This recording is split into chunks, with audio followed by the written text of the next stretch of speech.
How do I raise a child to have a healthy attitude towards food?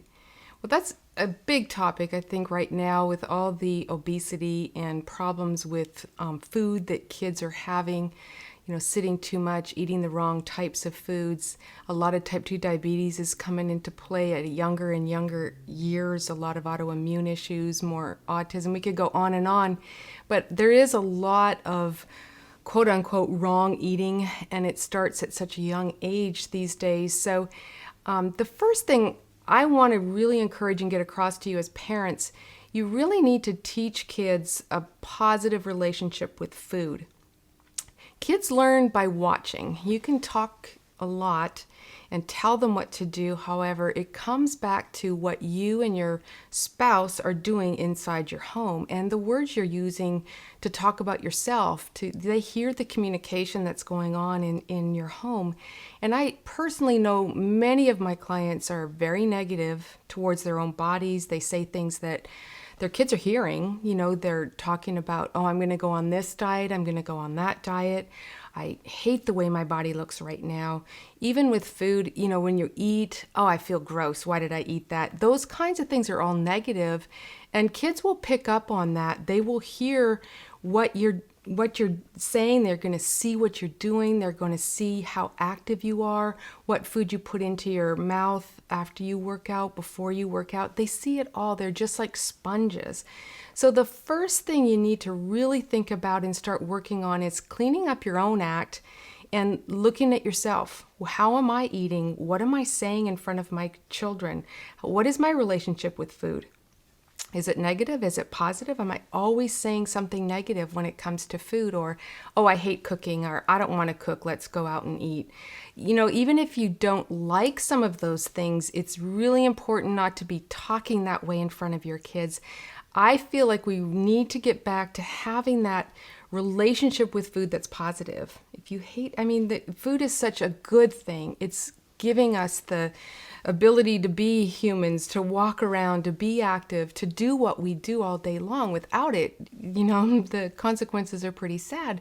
So start looking at what is positive and what can you do to start talking about positive things, in front of your kids, with your spouse too. It doesn't have to be directed at kids.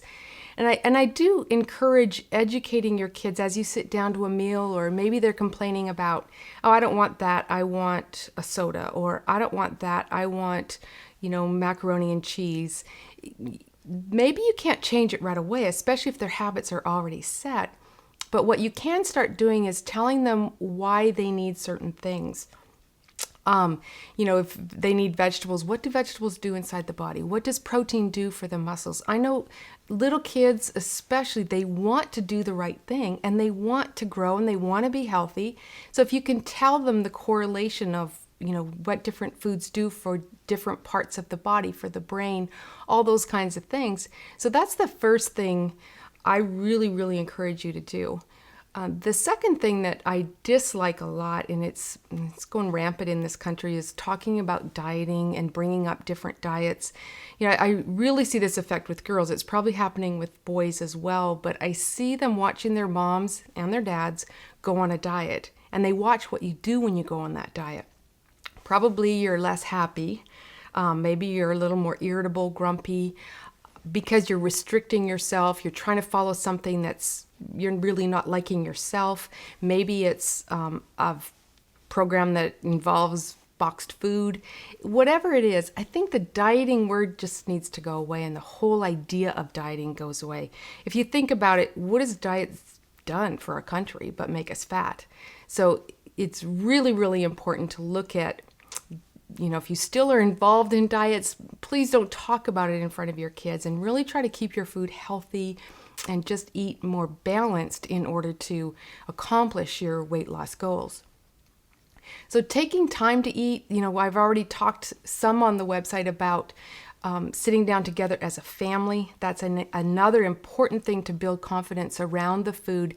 And then the self-esteem of, having your kids be healthy and fit and active and not overweight and sitting around all the time does build self-esteem, confidence, and so much happens from there if your kids can grow up that way. It's really devastating to hear the stories of kids and growing up in homes where, they were teased, or there was such a negative correlation to food and they were overweight and so on.